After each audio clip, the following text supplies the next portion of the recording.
sabi nila, para kanino bang batas na nilikha? Ang batas nga ba ay para sa lahat o para lamang sa mga taong maraming pera? Okay, isang mapagpalang araw po sa inyong lahat. Muli, nandito na naman po ang inyong lingkod, Epifanio Labrador, dito po sa ating programang Reaction Mo, Birada Ko. Tila ba ang batas natin ay bulan? Sa ating pagpapatuloy, mga minamahal ko mga kababayan, nais ko muna pong batiin at pasalamatan ang ating mga kababayan sa abroad, lalong-lalo na po ang mga kababayan natin dito po sa Pinas, Luzon, Visayas, Mindanao, ng mga Epifanio supporters. Maraming salamat po sa inyong lahat. Sa mga taong mayroong kapangyarihan. At syempre, hindi rin po natin pwedeng kalimutan na batiin ang ating mahal na Pangulo Ferdinand Marcos Jr., maging ang kanyang asawang First Lady Liza Araneta Marcos, maging ating minamahal na House Speaker Martin Romualdez. Okay, ang oras po natin ngayon ay ganap na ang alas 9:30 ng umaga, araw po ng Sabado, April 11, taong kasalukuyan 2025.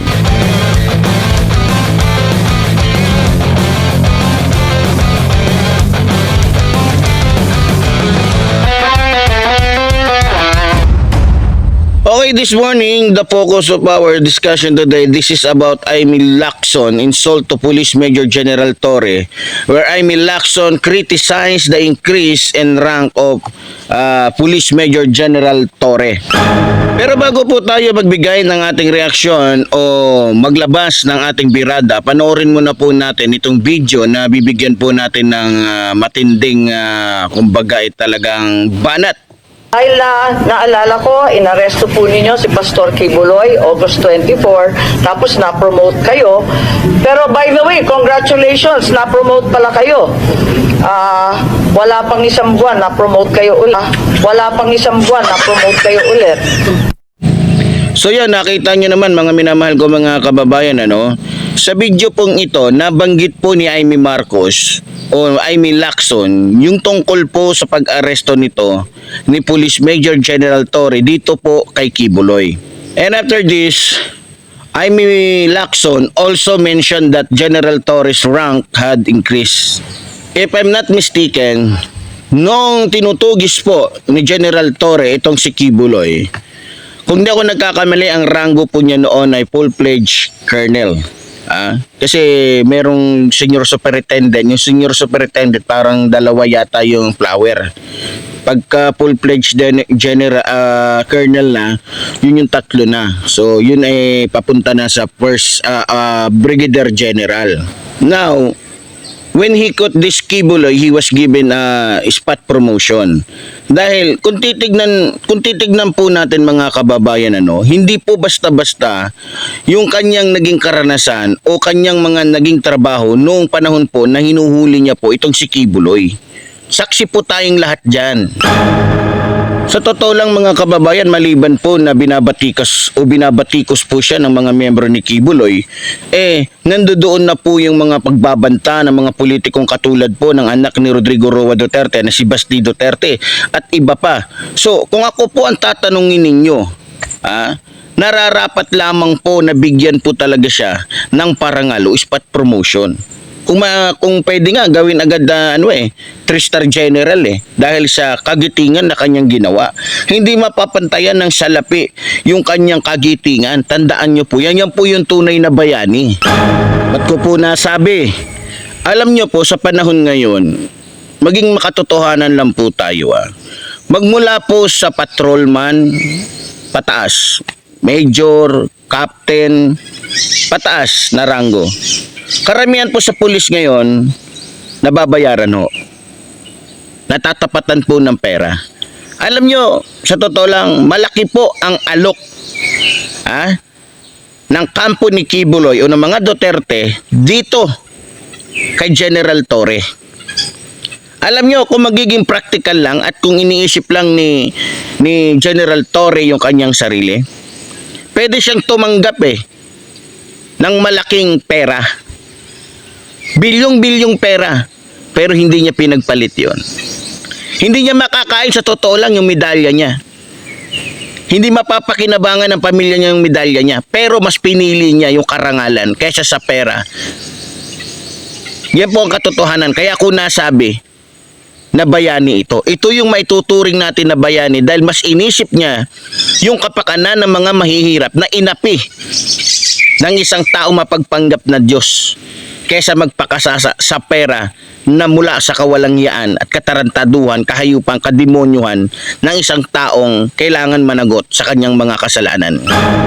Sa totoo lang po mga kababayan, yung mga naging trabaho po noon ni General Torre nung dinakip niya si Kibuloy, kahit sino pong pulis, hindi po kakayanin yun.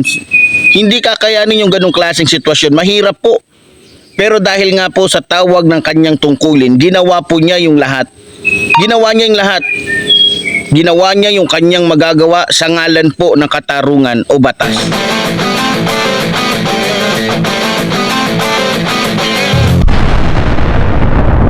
Now, let's go back to Amy Marcos o Amy Lacson. Insult to General Torre about his rank increase. Sa totoo lang mga kababayan, natatawa po ako habang iniinsulto po ni Amy Lacson. Ito pong si Police Major General Torre. Habang nasa tabi niya po, ito pong si Bato de la Rosa. Baka nakalimutan po kasi ni Amy Marcos na yung katabi niyang kalbo na si Bato de la Rosa. Kung maalala nyo po mga kababayan, noong si Digong pa po ang Pangulo ng ating bansa, inappoint po ni Rodrigo Roa Duterte itong si Bato de la Rosa para maging Chief of Staff ng Philippine National Police, bagamat siya ay Brigadier General pa lamang. Kung tutusin po mga minamahal kong mga kababayan, kung tutusin, questionable po yung ginawa ni Digong na i-appoint itong si Bato de la Rosa bilang isang Chief of Staff ng Philippine National Police.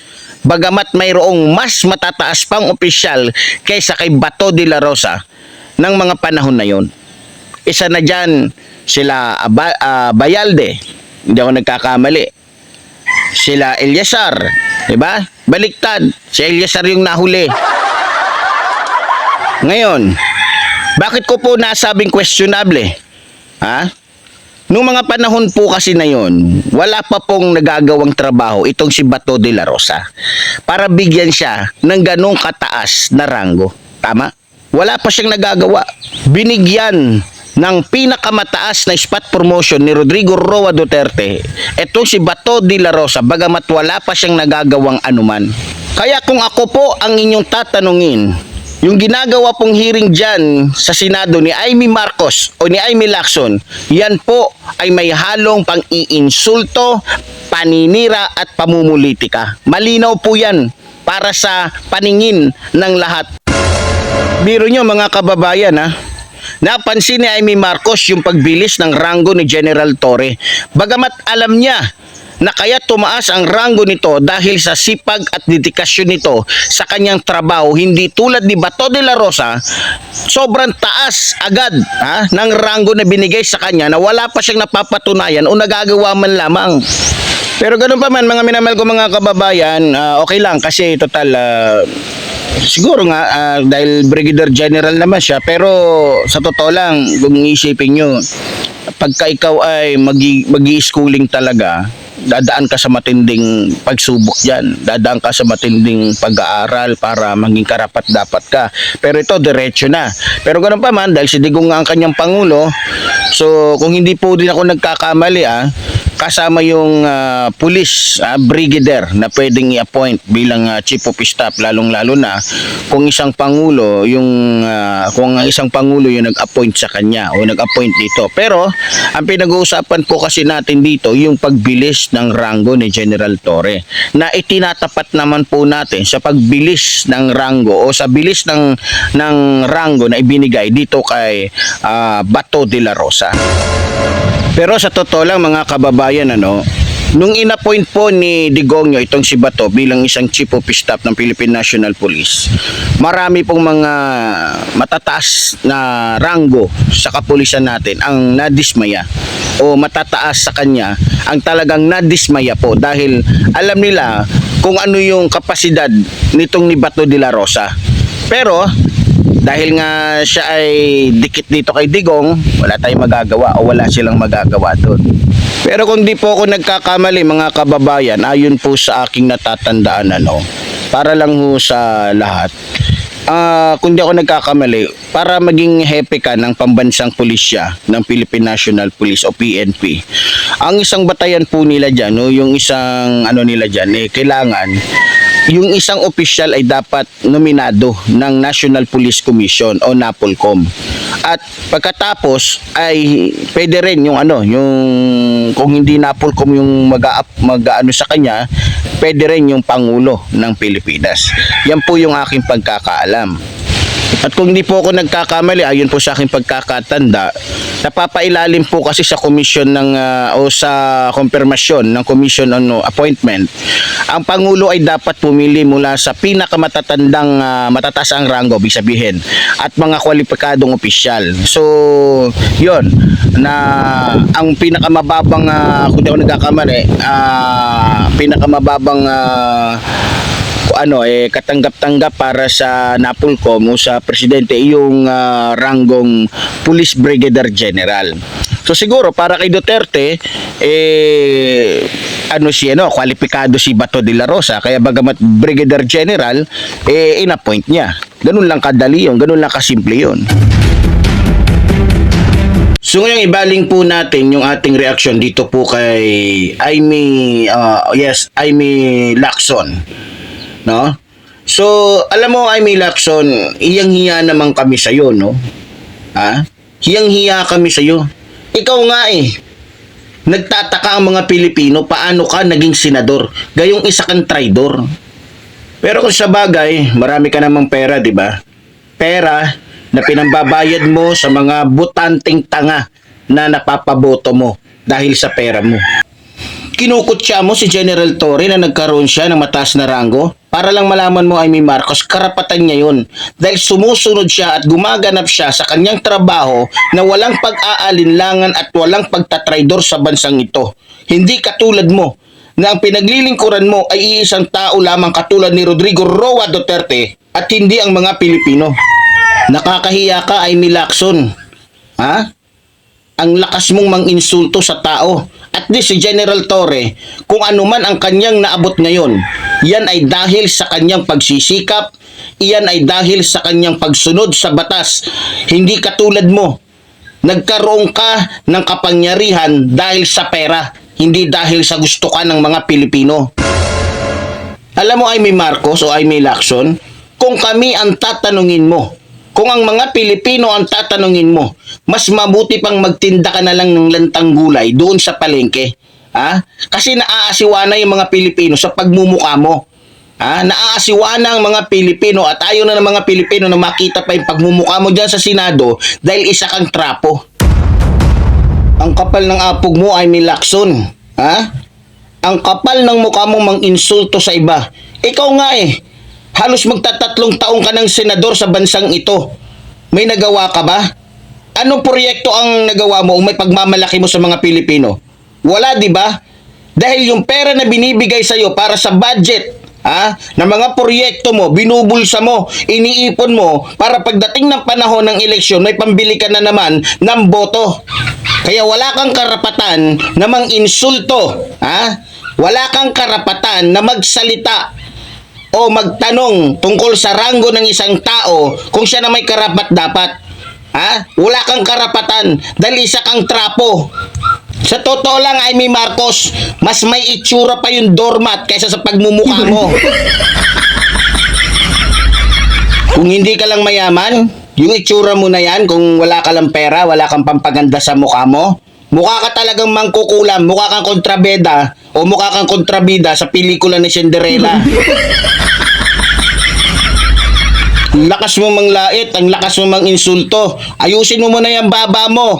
Sumasayad na sa lamesa ng Senado. Tapos pumunta ka ng parlor, ipagupit mo yung buhok mong mukhang buhok ng luka-luka. Ang lakas mo manglait. Kalait-lait ka naman. Mas may tsura pa nga sa'yo si General Torre. Tinatanong mo si General Torre kung bakit ganun kabilis yung kanyang rango. Ba't di mo tanongin si Bato kung bakit di ba tumutubo yung buhok niyan? Ano Amy Marcos o Amy Lacson?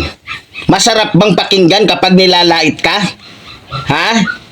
Kung tutusin tulad ng sinabi ko, mas kalait-lait ka dahil hindi ka lang tanga, abnormal ka pa. But no matter what you do, Amy Lacson, there's nothing you can do. You won't be saved or your boss will come back to this country. I know your boss ordered you to hold a hearing in the Senate para palabasin na mali ang gobernong ito at tama kayo.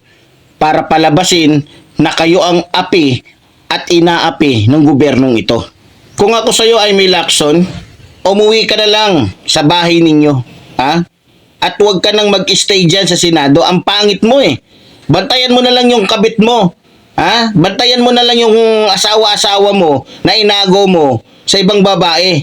Kahit may asawa na, kinabit mo pa dahil mas gusto mo yung lalaki kahit ayaw sa'yo. Ginamitan mo lang ng pera kaya ka naging manutok.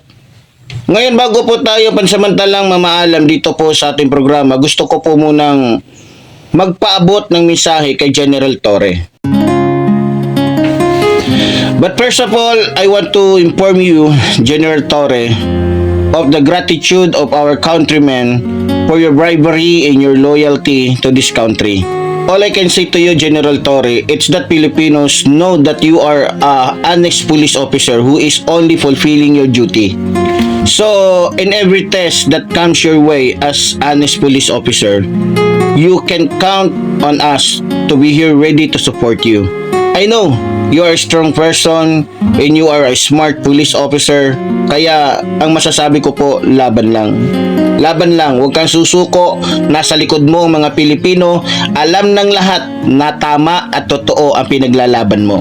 Tulad ng sinabi ko, we are only here for you. Mabuhay ka, Police Major General Torre.